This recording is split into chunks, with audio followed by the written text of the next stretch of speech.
नमस्कार विद्यार्थी मित्रांनो, कोचिंग कट्टा या आपल्या यूट्यूब चॅनलवरती मी सौ अनुप्रीती गाजरे तुम्हा सर्व विद्यार्थ्यांचं हार्दिक स्वागत करते. Stay home, stay safe and study with coaching कट्टा. मिशन ॲडमिशन अंतर्गत इयत्ता 11वी ॲडमिशन राऊंड 3 सुरू होत आहे. त्या संदर्भातील टाईम टेबल तुम्हाला सांगायचं आहे. आज दिनांक 6 सप्टेंबर 2021. आजची महत्त्वाची ही अपडेट आहे, ती तुम्ही व्यवस्थित जाणून घ्या. व्हिडिओ शेवटपर्यंत बघा, प्रोसेस नीट समजून घ्या आणि त्यानुसार ॲडमिशन घ्यायची आहे. So pay attention and forget tension. व्हिडिओला सुरुवात करण्यापूर्वी जर तुम्ही कोचिंग कट्टावरती नवीन असाल तर कोचिंग कट्टा चॅनलला सबस्क्राईब करायला विसरू नका आणि कनेक्टेड राहा. तसंच बेल आयकॉनवरती क्लिक करा आणि त्यासमोरील असलेल्या ऑल बटनावरती क्लिक करा, म्हणजे प्रत्येक व्हिडिओचं नोटिफिकेशन तुम्हाला नियमितपणे मिळत राहील आणि तुम्ही अपडेटेड राहाल. चला व्हिडिओला सुरुवात करूया. 11thadmission.org.in या वेबसाईटवरती गेल्यानंतर तुम्हाला या ठिकाणी नवीन टाईम टेबल आलेलं दिसेल, ते आपण समजून घेऊया. Standard 11 centralise online admission process 2021-22 regular round 3 ह्यामध्ये या दिनांक आणि वेळ जो दिलेला आहे तो तुमच्याकडे नोट डाऊन करून ठेवा आणि त्यानुसार तुम्हाला ही प्रोसेस करायची आहे. आज दिनांक 6/9/2021 रात्री 10 वाजेला display of vacancy on the portal, म्हणजेच तुम्हाला साईटवरती रात्री 10 वाजता कोणत्या कॉलेजच्या किती सीट्स व्हॅकंट आहेत, म्हणजे मोकळ्या आहेत, रिकाम्या आहेत, याबद्दलचा डेटा उपलब्ध होणार आहे. तो नीट बघा. त्यानंतर दिनांक 7/9/2021 सकाळी 10 वाजेपासून तर दिनांक 9/9/2021 रात्री 8 वाजेपर्यंत ह्या तारखा व्यवस्थित नोट डाऊन करून घ्यायच्या आहेत. यावेळेस new submission and updation of option in part 2 for 3rd regular round. Application form that is part 1 edits lock and verify can be done. म्हणजेच तुम्हाला ह्या 7, 8, 9 ह्या तारखांना पार्ट 2चा फॉर्म भरता येणार आहे. पुन्हा एकदा ज्या विद्यार्थ्यांना ॲडमिशन आतापर्यंत मिळालेलं नाही आहे त्यांनी हा पार्ट 2चा फॉर्म पुन्हा एकदा भरायचा आहे. पण त्यावेळेस जर तुम्हाला पार्ट 1 एडिट करायचा असेल, काही चेंजेस करायचे असतील तर ते तुम्ही करू शकतात आणि ते केल्यानंतर फॉर्म लॉक आणि व्हेरीफाय करायला विसरायचं नाही. आणि त्यानंतर तुम्हाला पार्ट 2 भरता येणार आहे. New student can also submit their part 1 and part 2 during this time. ज्या विद्यार्थ्यांनी आतापर्यंत कोणतीही प्रोसिजर केलेली नाही, म्हणजे पार्ट 1 पण भरलेला नाही आहे किंवा रजिस्ट्रेशनसुद्धा केलेलं नाही आहे, त्या विद्यार्थ्यांनी ह्या 7, 8, 9 3 तारखांना तुम्ही रजिस्ट्रेशन करून पार्ट 1 आणि पार्ट 2 भरू शकता. Online verification of form part 1 by secondary schools and guidance centres. Part 1 ज्यांचा एडिट केलेला असेल किंवा नव्याने भरलेला असेल त्यांचं व्हेरिफिकेशन शाळा किंवा गायडन्स सेंटरवरती होईल. नोट अतिशय महत्त्वाची आहे. Only part 2 lock student will be considered for allotment. या 3 तारखांना जी विद्यार्थी पार्ट 2 भरून कंप्लीट करतील आणि लॉक करतील त्यांचाच विचार यादी लावताना होणार आहे. आणि म्हणून तुम्हाला ही डेडलाईन जी आहे ती पाळायची आहे. ही प्रोसिजर तुम्हाला 9 तारखेपर्यंत रात्री 9 तारखेला रात्री 8 वाजेपर्यंत करता येणार आहे. 10/9/2021 ते 12/9/2021 या काळामध्ये विद्यार्थ्यांनी काही करायचं नाही आहे. हा वेळ डेटा प्रोसेसिंगसाठी ठेवण्यात आलेला आहे. त्यानंतर 13/9/2021 सकाळी 10 वाजेला display of junior college allotment list on the portal. साईटवरती कॉलेज अलॉटमेंट लिस्ट जाहीर होईल.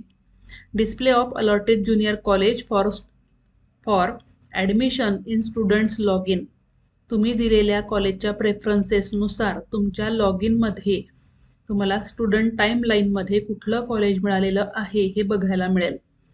Display of allotted students list in concern college log in. कॉलेजच्या लॉग इनमध्ये सुद्धा कॉलेजला त्यांच्याकडे कुठल्या मुलांना ॲडमिशन मिळालेली आहे हे दिसेल.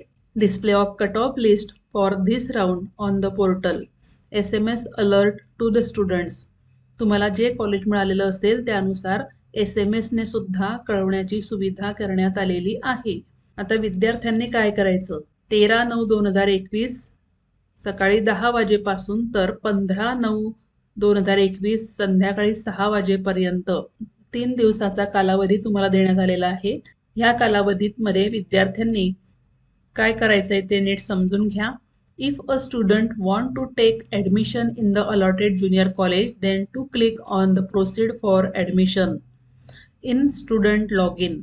तुम्हाला जे कॉलेज अलॉट झालेलं आहे तिथे ॲडमिशन घ्यायचं असेल तर तुम्ही प्रोसीड फॉर ॲडमिशन ह्या बटनावरती क्लिक करणार आहात आणि त्यासाठी तुम्हाला आधी लॉग इन करायचं आहे. Upload required documents and confirm admission in the allotted junior college. त्यानंतर तुम्हाला आवश्यक ती कागदपत्रे अपलोड करायची आहेत आणि आपलं ॲडमिशन कन्फर्म करायचं आहे. If a student doesn't want to take admission in the allotted junior college can wait for the further round.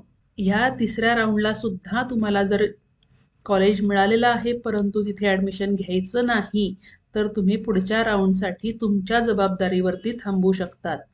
यापूर्वी मिळालेलं ॲडमिशन जर तुम्हाला कॅन्सल करायचं असेल तर तुम्ही संबंधित कॉलेजला जाऊन रिक्वेस्ट फॉर्म भरा आणि ॲडमिशन कॅन्सल करून पुढच्या राऊंडसाठी वाट पाहू शकतात.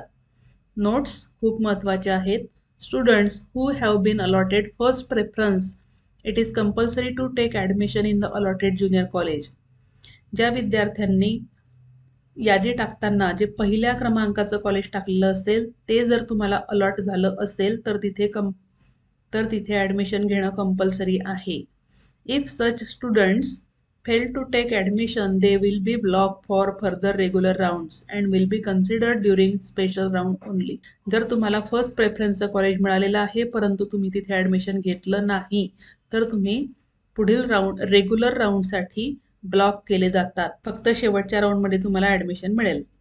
If a student wishes to cancel his or her admission confirm in previous CAP rounds can request concern junior college and get his admission cancelled and collect the admission cancellation receipt. यापूर्वी मिळालेलं admission cancel करायचं असेल तर संबंधित कॉलेजशी संपर्क करा आणि admission तुम्ही कॅन्सल करू शकतात.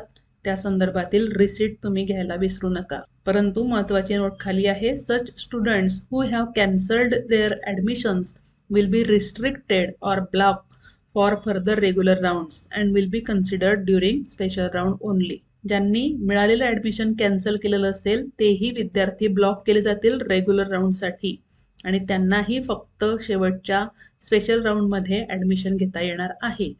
ही माहिती मागच्या राऊंडप्रमाणेच आहेत. मागच्या व्हिडिओमध्ये सुद्धा तुम्हाला याबद्दल डिटेल माहिती सांगितलेली होती. म्हणजेच विद्यार्थ्यांना 15 तारखेपर्यंत त्यांचं ॲडमिशन घेता येणार आहे. पुढील तारखा ज्या आहेत ह्या कॉलेजच्या संदर्भातील आहे त्यामुळे तुम्ही ह्या महत्त्वाच्या तारखा पुन्हा एकदा नोट डाऊन करून ठेवायच्या आहे. 7/9/2021 सकाळी 10 वाजेपासून तर 9/9/2021 रात्री 8 वाजेपर्यंत तुम्हाला पार्ट 2 ज्यामध्ये आपण कॉलेजचे प्रेफरन्सेस देतो ते तुम्हाला फिलअप करायचं आहे. त्यासाठी आधीचा फॉर्म अनलॉक करा आणि पार्ट 2 भरा. आत्ता मात्र थर्ड राऊंड आहे त्यामुळे व्यवस्थित कॉलेजचे कट ऑफ्स बघा. किती सीट्स वॅकंट आहेत म्हणजे शिल्लक आहेत ते बघा. स्वतःचे गुण बघा आणि त्यानुसारच कॉलेजची नावे घालायची आहेत. त्यानंतर पुढील महत्त्वाच्या तारखा परत एकदा सांगते आहे. 13/9/2021 ते 15/9/2021 संध्याकाळी 6 वाजेपर्यंत मिळालेल्या कॉलेजमध्ये ॲडमिशन घेण्यासाठी तुम्हाला हा वेळ देण्यात आलेला आहे. त्यामुळे आत्ता पुढील राऊंडची वाट न बघता विशिष्ट कॉलेजवरतीच अडून न बसता जे कॉलेज तुमच्या गुणांनुसार तुम्हाला मिळतंय तिथे ॲडमिशन घ्या. कारण ऑनलाईन प्रोसेस व्यतिरिक्त कुठल्याही कॉलेजमध्ये ऑफलाईन पद्धतीने ॲडमिशन मिळत नाही हे विद्यार्थ्यांनी लक्षात ठेवायचं आहे. साईटवरती तुम्हाला कट ऑफ ह्या टॅबवरती क्लिक केल्यानंतर सेकंड राऊंडचे कट ऑफ बघायला मिळतील. तुम्ही ह्या कट ऑफ बटनावरती क्लिक करा. Cut off list regular round 2 2021-22 यावरती क्लिक केल्यानंतर तुम्ही एक एक्सेल फाईल त्या ठिकाणी डाउनलोड होणार आहे. त्या एक्सेल फाईलचा अभ्यास करा. तिथे प्रत्येक कॉलेजेसचे कॅटेगरीनुसार कट ऑफ दिलेले असतात ते बघा आणि त्यानुसारच तुमचे गुण किती आहेत ते बघून कॉलेज निवडा. त्यानंतर व्हॅकन्सी ह्या टॅबवरती क्लिक केल्यानंतर प्रत्येक कॉलेजेसमध्ये किती सीट्स उपलब्ध आहेत इथे आज रात्री 10 वाजेला नवीन टॅब ओपन होईल. व्हॅकन्सी राऊंड 3 त्यावरती तुम्ही क्लिक करणार आहात आणि तिथे तुम्हाला तिसऱ्या राऊंडसाठी प्रत्येक कॉलेजेसमध्ये किती जागा शिल्लक आहेत ह्याची माहिती मिळणार आहे आणि त्यावरून तुम्ही तिसऱ्या राऊंडसाठी पार्ट 2 भरताना कॉलेजेसची यादी निवडणार आहात. विद्यार्थ्यांनी हा सर्व व्हिडिओ पुन्हा एकदा बघा, समजून घ्या व्यवस्थित आणि त्यानुसार आपली ॲडमिशन प्रोसेस करायची आहेत आणि कॉलेजमध्ये ॲडमिशन कन्फर्म करायची आहेत. तुम्हाला ह्या सर्व प्रोसेससाठी all the best. Stay home, stay safe and study with coaching Katta. भेटूया पुढील नवीन अपडेटसह. तोपर्यंत बाय बाय.